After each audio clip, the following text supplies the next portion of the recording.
under pressure. Hey, good morning. Good morning. This is Brad. Hope you are up bright and early. If you're listening to this, it dropped at 5 a.m. this morning. You may be on your way to work, on your way to the gym, getting those kids ready for school or whatever it is, drinking a cup of coffee, just enjoying your day.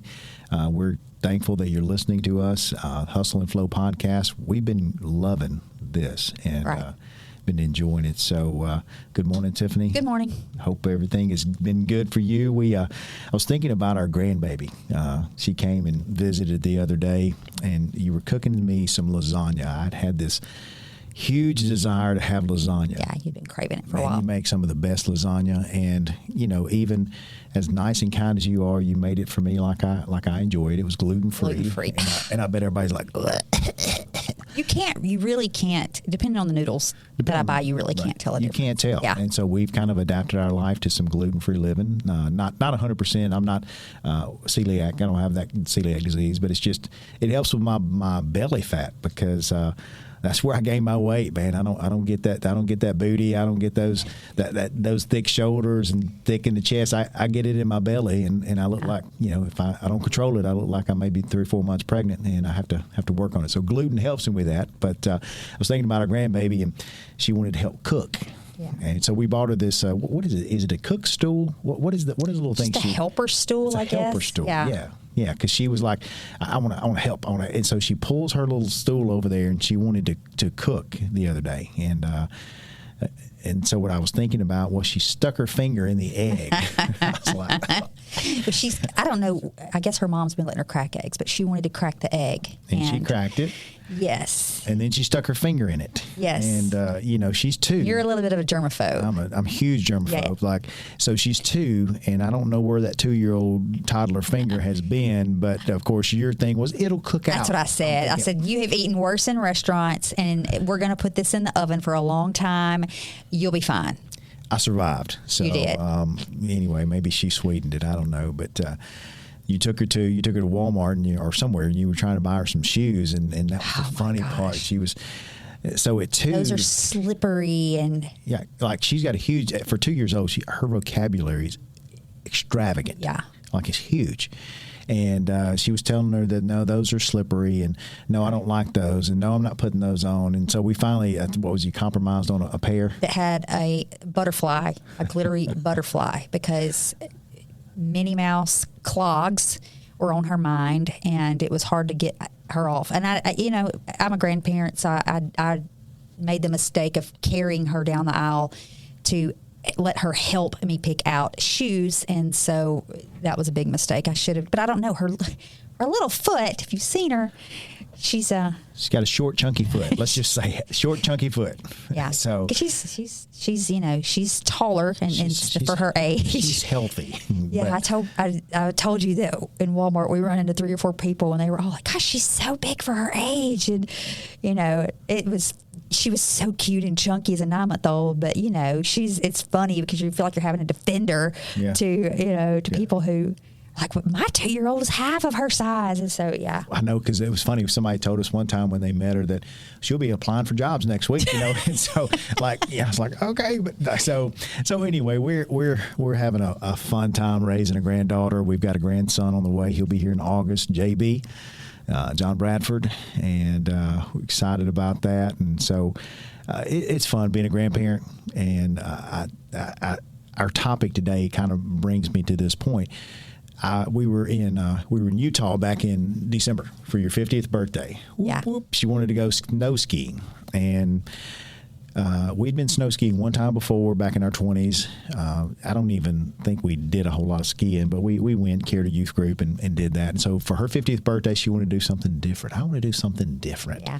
Had me a huge 80s party, which was great, but she wanted to do something different. So we took the whole family to Utah, to Park City. Park City, went skiing, and the grandbaby got to go. Everybody got to go. It was a good time. It was a good time. We had a really good memory there.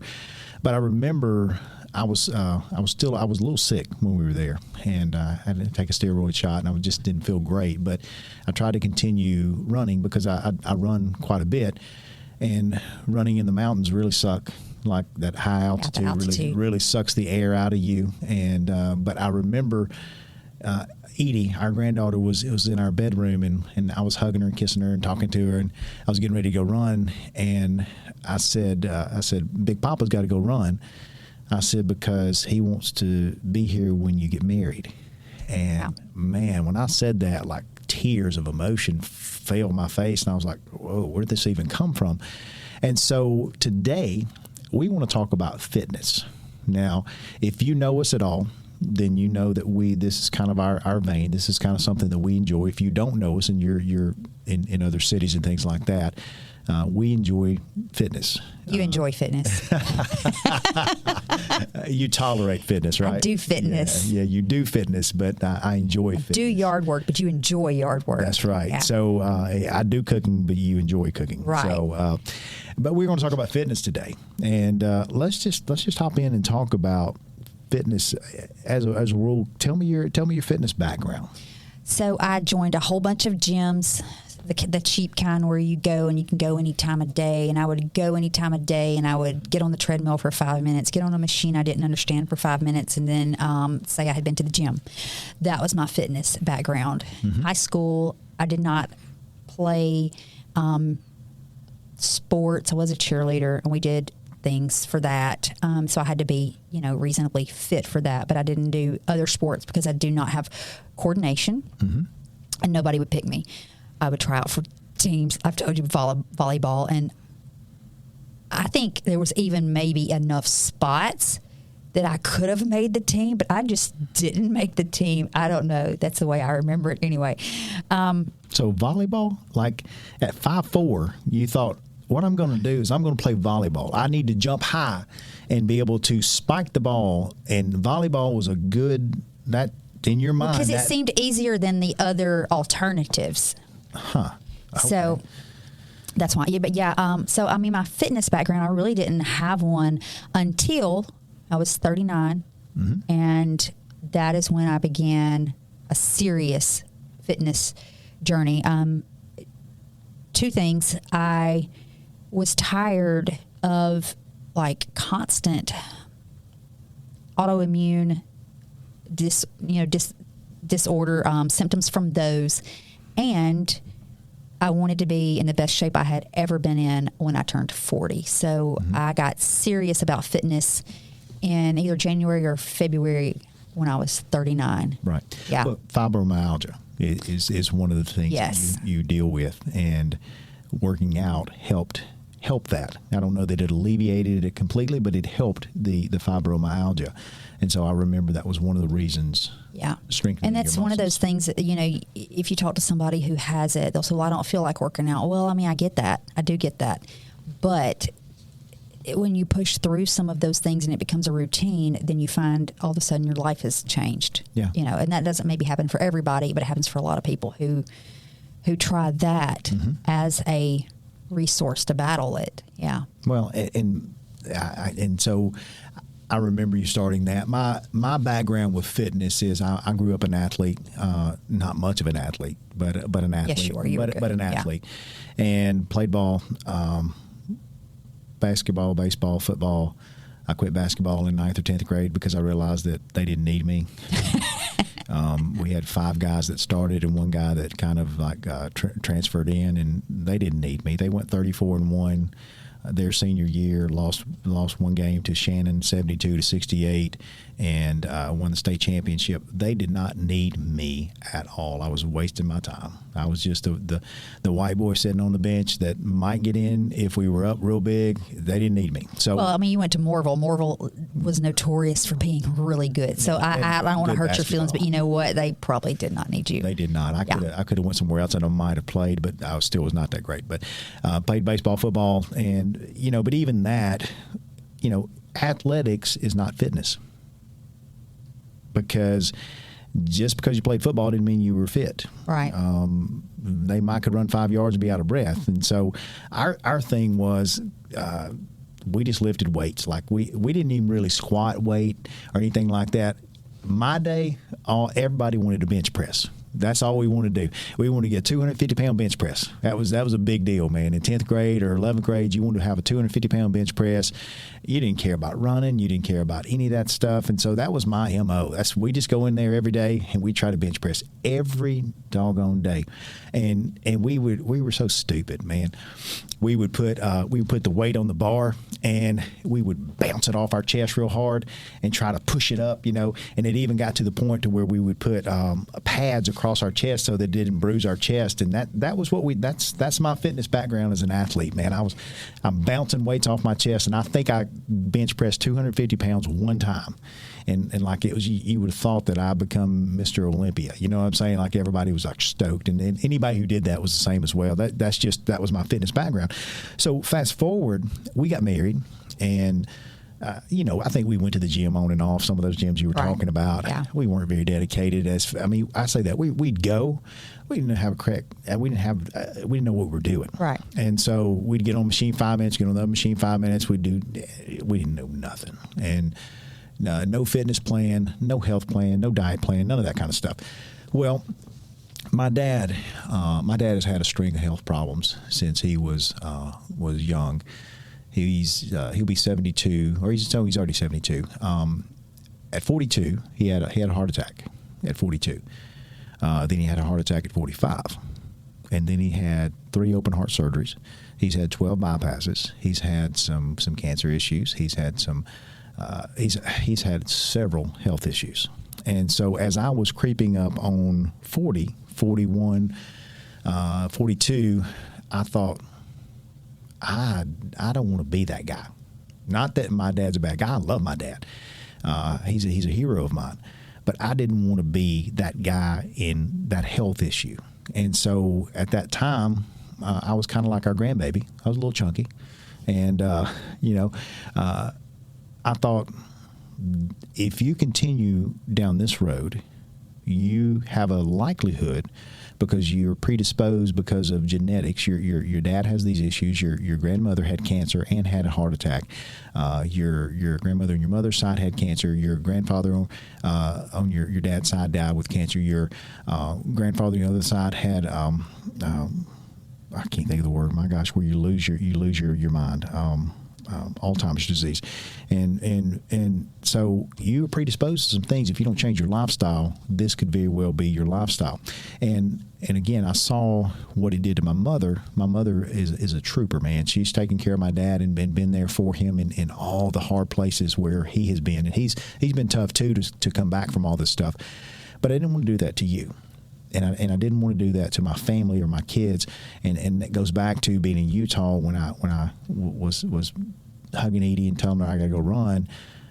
I want to be able to be there, and as long as I can, and watch my kids grow up, my grandkids grow up, be able to dance with them at their weddings, be able to bless them and love them and hold their kids and do everything I can. So that's where my journey started, and it started with just that step of I've got to change my life. Yeah. Because I don't want to be that person. So, you've not had an easy road when it has been or come to working out.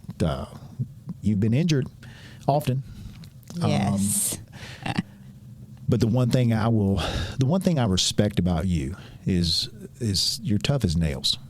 And what I will say, the tenacity with which I have seen you respond has been incredible. Like and it has been awesome to watch the response, because you're tough as nails coming back from injury.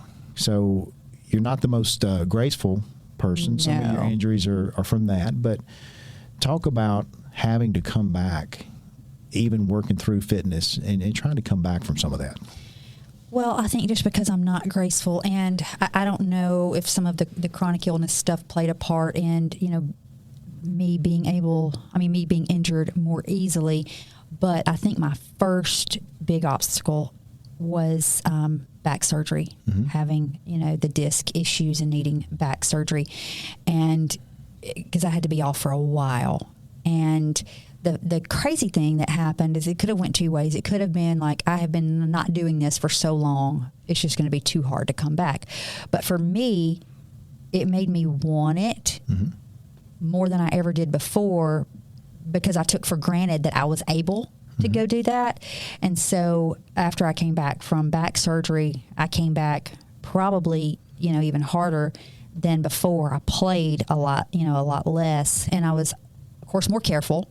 And I did not, there's we do CrossFit. That's one of the things that we do 3 times a week. There's always the conception that you're going to get hurt doing CrossFit. Well, most of the people I know that have gotten, had some kind of injury in CrossFit while they're doing CrossFit is not from CrossFit. Like mine was an old back injury before I started CrossFit that just over time I couldn't ignore it anymore. And, but then some of my other stuff is just, crazy things that don't happen to, so many crazy things that don't happen to other people. I've got the large scar on the front of my leg now from cutting it, jumping over something, doing a burpee. I've got, I tore both. I was in a boot 3 summers in a row. Yep. One summer I tore my plantar fascia on my left foot. The next summer I tore the plantar fascia on my right foot. The next summer, the little fractures in my tibia. My most recent one was it's so silly. It didn't sideline me. I kept working out, but I broke off half of my front tooth changing the plates on my barbell because of the tension clip that holds the weights, in place. Just crazy stuff. So, $260 later at the dentist, I have the rest of my front tooth again. But yeah, there's just been so many things I could have. I wish I had a little catalog of all of them. But for me, I think after the back surgery, I said I cannot take this for granted that I have the opportunity to be healthy. Right. Yeah. Well, and that's one of the things that you said is that it would be easy to quit and get discouraged after those things. But instead, your mindset, which we talked about a couple of weeks ago, your mindset says, hey, I'm going to do hard things and I'm going to continue this process, and I'm not going to allow a fixed mindset that I can't change to sideline me where I'm just going to go back to normal. Yeah, because it's so easy when you do have injury during fitness to have a pity party because you can't do what everybody else is doing. I can't go, if I'm in a boot, I can't go running right now. If I've got a shoulder issue, I can't do what everybody else in the gym is doing in the workout today. It is very easy to get sucked into, being sad and depressed and having a pity party because maybe you can't do exactly what you were, doing before. Yeah, that's right. And so with that, I think that the one thing that we've tried to work on and instill is a lifestyle of fitness, and for our kids too. Yeah. Some of them have adopted it, some of them not quite as much. I know that some of them would do different things, and we want them to understand that that's a part of wholeness. I'm saying? You get your mind right, cool. Get your body right too. Right. Get your spiritual life right. Get your family life right. There's a process to wholeness, and if you miss one of those pieces, then you're lacking. You know what I mean? You're lacking in your life if you miss one of those pieces to make you whole. And fitness is one of those things that I believe that does make you whole. It makes you happier. It makes you, I always love Legally Blonde is one of my favorite movies. Like, and I know it's a girl movie. Get off me. Y'all go on with your own self. But I love it because, whenever they're interviewing the blonde that supposedly killed her husband, she said, Reese Witherspoon said, I don't believe she did it. She said, because working out gives you endorphins. And endorphins make you happy, and happy people don't kill people. Yeah. And so, I do believe that it does give you endorphins. It does make you happy. It does make you just a little more whole. And so fitness is important. But, what does fitness look like? Here's the thing. I've said this, and I don't know why it's my hot button, but social media lies a whole bunch. And there's so many things on social media that tell you what fitness are or is.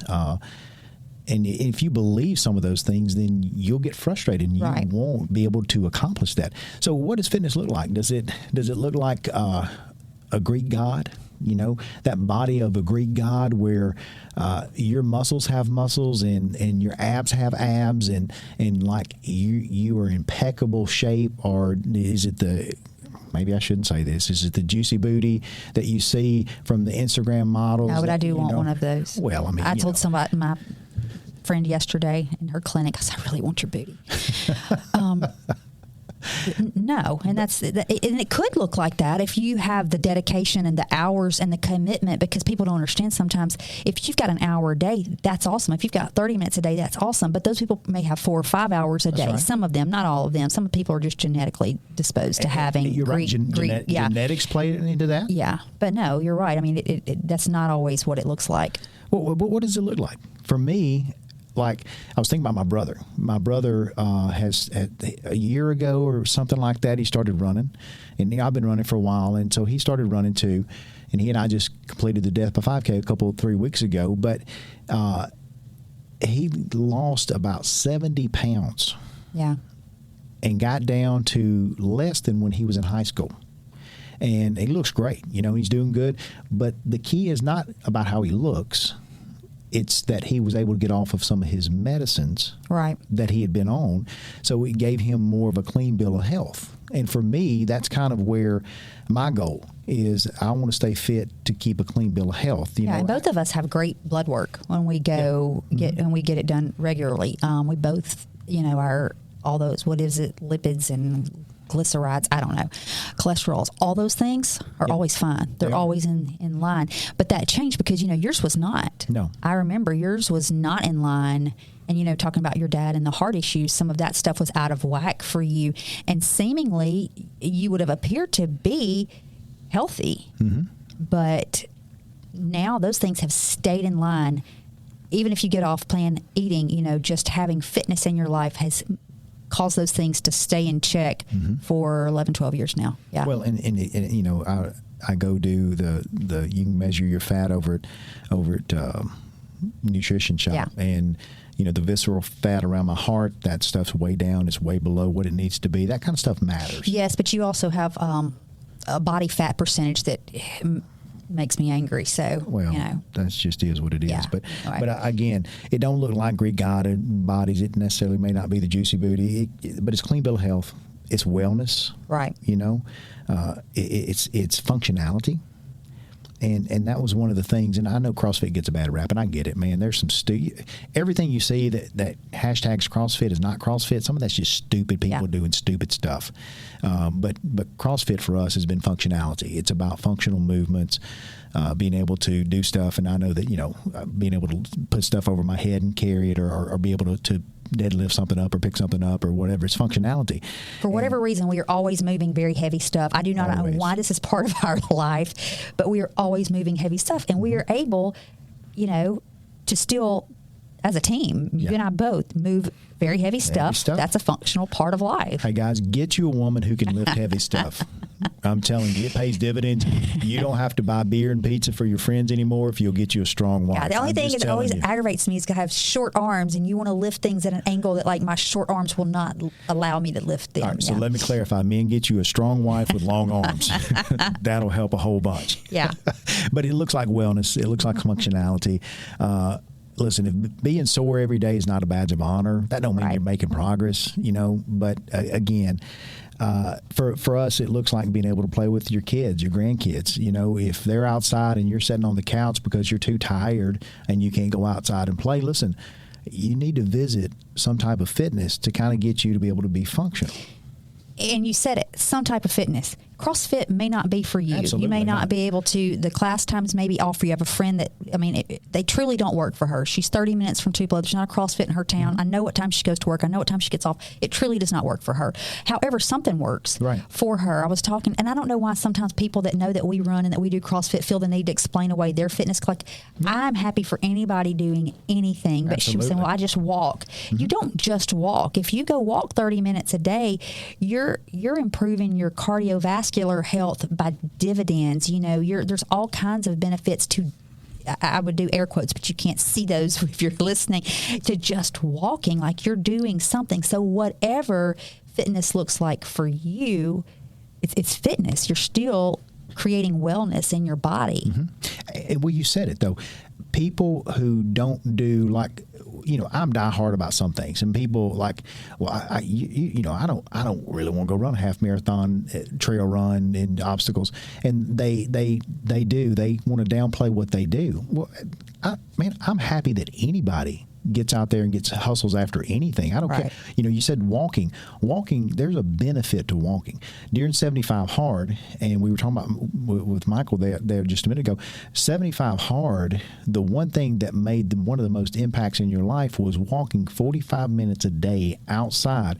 What you don't realize is that puts your body in a zone 2 heart rate zone, which increases your aerobic capacity, which increases your fitness, which allows you to become better in the gym, in running, and those type things. And so if you dedicate yourself even to walking 30, 45 minutes a day and staying in the zone 2 heart rate range, you don't realize what that does for your body. Because even if you can't run right now, walking is a great precursor to building up to, like you said, building up that capacity for something like that and being able to get your breathing in check and just staying out there and sticking with something for a little while. It builds all that up. So don't ever discount anything you're doing, which, that's why sometimes, if you can't go do this, then just do something. Yeah, absolutely. Well, and again, there's some couple other things I want to hit before we finish, but it goes back to, I can't do this. I'm overweight. I'm tired. There's a lady on Instagram who I started following. Her name is, I can't remember her name. She's from like England, I believe, but it's at Leratom, LERATOM_fitness, Leratom_fitness. And her bio says that she is a plus size running enthusiast. She weighs, her starting weight, she weighed 277 pounds. And I started looking at her stuff, and she just decided one day she was going to run a 5K. Not just go out and run a 5K, but that was her goal, was to run a 5K. And you'll see it. It's the slowest thing you've ever seen in your life. You could probably walk faster than she was running at 277 pounds. 78, whatever. So what I'm saying, but she slowly started moving, and then you see where she finally hit a 5K, and then she's dedicated herself to X number of days of running. I just saw the other day, we always talked about Risa Tisa and all the kind of stuff. ASICS sent her a new pair of running shoes, and she didn't advertise for ASICS. She just is on this journey, and she went from getting like, say you're getting 3,000 or 4,000 views. Now she's getting like 4.5 million views because she just started doing something. And her journey to fitness. And so it was incredible to see that. So you can do something. And that's what we're talking about. Fitness is not necessarily how you look. It's about doing something. And so that starts with eating better. I hate salads. Like I'm telling you, I don't know that I've ate maybe one salad in my life. I hate salad. And it was forced on me because I was in an environment where it was kind of socially, you're supposed to eat the salad, and I like choking it down because it was gross. But eating better, learning how to cut back. Salads are not always healthy because you put a lot of dressing on them, and then they're not even healthy sometimes. In general, learning how to eat better. But it's the perceived healthy. It is. Yeah. It is. But learning how to eat better, learning how to cut back. We were, recent season we've been in, we were pretty busy. And we went to Raising Cane's one night. And dude, we hadn't ate fried chicken in years. Like, we just don't eat fried chicken. That's not our choice. I love fried chicken. I used to be a big fried chicken boy. But we just don't eat it. And so it was weird to be eating it. But learning how to just cut back or make better choices when it comes to that. Changing your diet habits. Just small things. Cutting something out. Cutting a little sugar back. And all those things lend itself to becoming a better person in your fitness life, helping you be rounded and whole. And so anything you want to add to that? Yeah. One thing I would say is just if it's too overwhelming for you to think about running a 5K, then just start running light pole to light pole. Absolutely. At where we are, there's, we, Duty Noble? No, we say that. No, that's Mississippi State's baseball. Where is it that I go all the time? Noble. Not Barnes & Noble. we go to a little track. Noble She goes Field. to a little track down Noble down Field. the city. Yeah, I mean, light pole to light pole, then walking the others, walk 2 light poles, run a light pole. If that's a goal of yours, just walking in general, making small cutbacks in meals if it's all too overwhelming. And that's the thing, sometimes something is so overwhelming, we don't start at all. That's right. But this I can testify to. You are always going to wish that you would have started sooner. Mm-hmm. And when you feel the effects of having some kind of fitness in your life, you are going to wish you would have started sooner, and you're going to be so glad you started at all. So that is my huge encouragement, is to start doing something, cutting back a little here and there with your food, a little bit of fitness, even 2-3 days a week. Just start somewhere. Absolutely. Yeah. Absolutely. And that's really, really good. It goes back to our first or second podcast, just start. Yeah. No matter what it is, just start doing something. And, the book that I just finished reading, and I'll finish with this, the last couple of chapters were really, really, really good. And the book was how to do things you hate. And I've told you before, I read the Bible in the morning. I read practical, growth-minded books at night. That's what I do before I go to sleep. And it said, make a pact to have no zero commitment days. And what that looks like is that every day you do something. Well, Wednesday, is my long day for runs. Anywhere 6 to 10 miles is kind of my long day. It's what I like to do. Well, there's days that I can't do that because time constraint may not allow me to do that. But can I go run a half mile? Can I go run a mile? Can I do something real quick? Yeah. No zero commitment. Do something. Don't make excuses. Do something. Something is better than nothing. Well, what if I'm sick? Well, don't do near as fast or as much. Well, I can barely get up off the couch. Then it made a suggestion, just go walk around the house 10 minutes. Do something. No zero commitment days. So when it comes to fitness, I think that's a good thing. And listen, you do have to have rest days, and we're not going to get deep into that, but you do need a rest day occasionally. Okay, you don't need 10 rest days in a row. But no zero commitment days. And I've kind of adopted that mindset over the past couple of weeks since I've read that. It just kind of got in my heart that I need to do something. You know what I mean? I don't have to move mountains today, but I need to do something to move toward my fitness goal. So any final words here? No. No. Do something. Do something. Do something. Get up off the couch. You'll be glad you did. Absolutely. And listen, it will pay dividends. You'll have such a you'll be proud of yourself. I can't think of the word I'm thinking of, but yeah, you'll be proud of yourself. You absolutely will. Yeah. Listen, and find you a group of people who will celebrate with you. Right. And so, hey, listen. I'll celebrate. Post it on Instagram, Facebook. I promise you I'll celebrate with you. Absolutely. She may not post really, but she'll post and congratulate you. Yes, I will. So she sure will. Hey, listen, thanks so much for listening. We encourage you to get in the flow of life. Find you a group of people who are headed your way that you want to go and hop in there with them and go. Thank you so much for listening. Look forward to talking to you soon. Yeah, let's see how you do under pressure. Oh, yeah, I've been wanting this forever. I've been in the field with whatever they throw at me. Brush it off, pick myself up, moving on to the better. Okay, hey, yeah, ain't no errors, baby. It's a new era.